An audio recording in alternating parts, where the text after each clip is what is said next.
Townhomes in Atlanta have lost $10,000 in value over the last 2 years.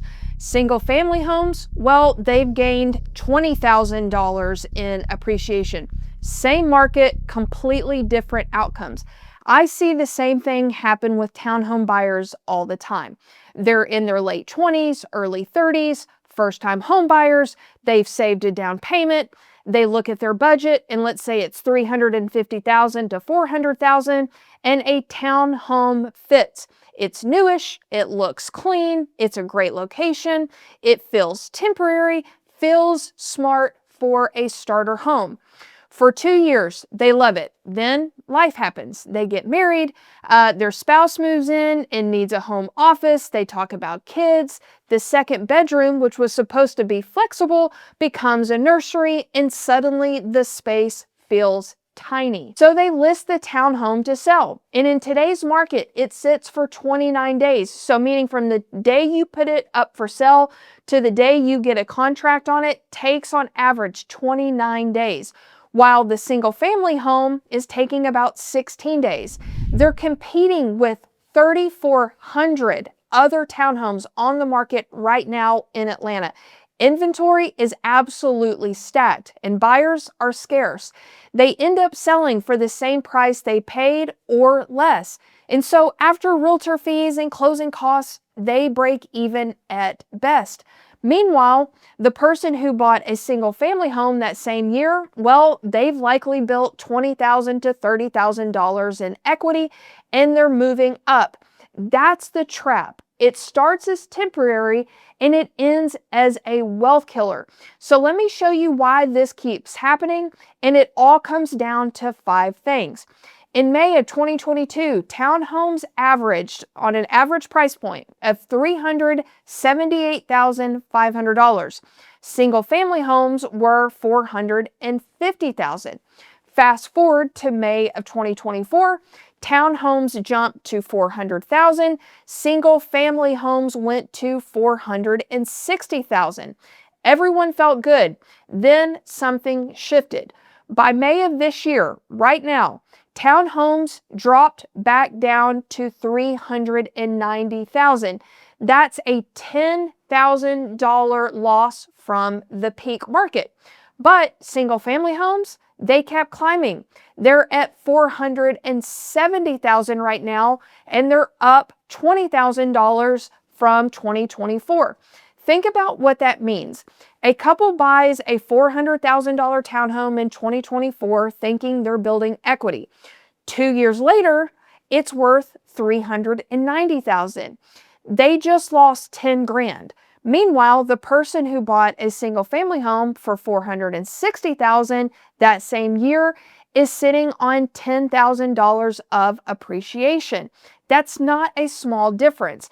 That's the difference between building wealth and treading water. And this is just the appreciation problem. The resale issue is where it gets really painful. Right now, there are over 3,400 townhomes for sale in Atlanta. For context, there are a little over 14,000 single family homes for sale. But proportionately, there are way more townhomes hitting the market than there are buyers for them. So what does this mean for your resale?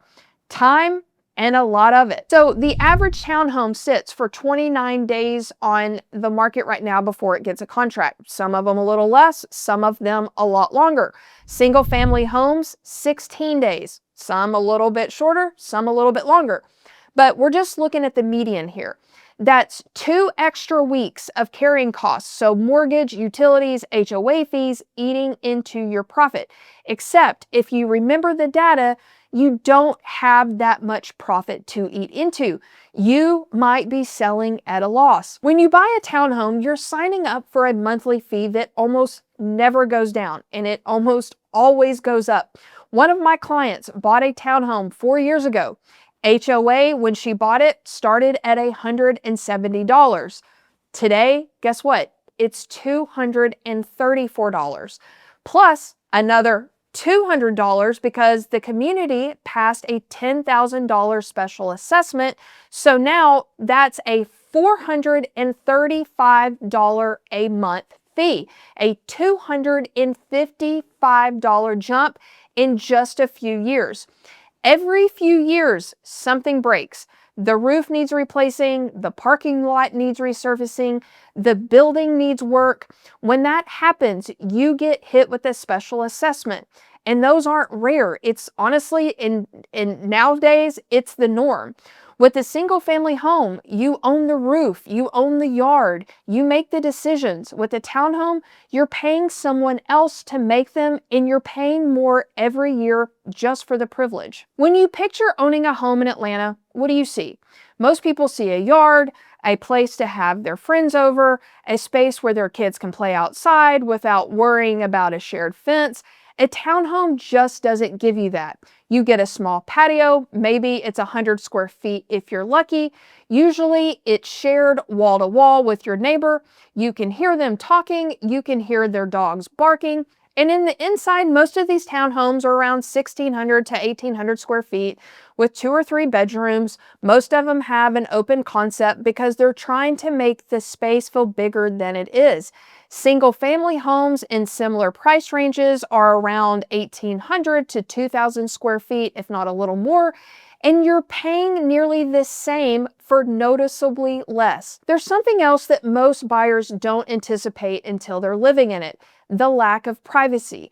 You share walls, you hear their kids, you hear their dog, you hear them living, and guess what? They hear you the same way.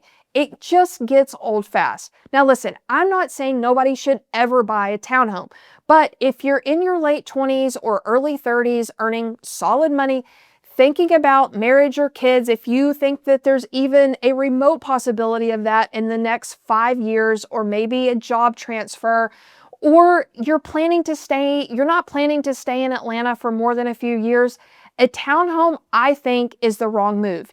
You're paying too much for too little space, and you're taking on an appreciation risk that single family homes just don't have right now.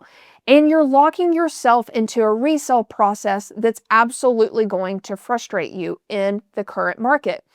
Townhomes make sense if you're genuinely buying long-term and you're okay never renting it out. Most HOAs have rental restrictions, or they make them an absolute hassle.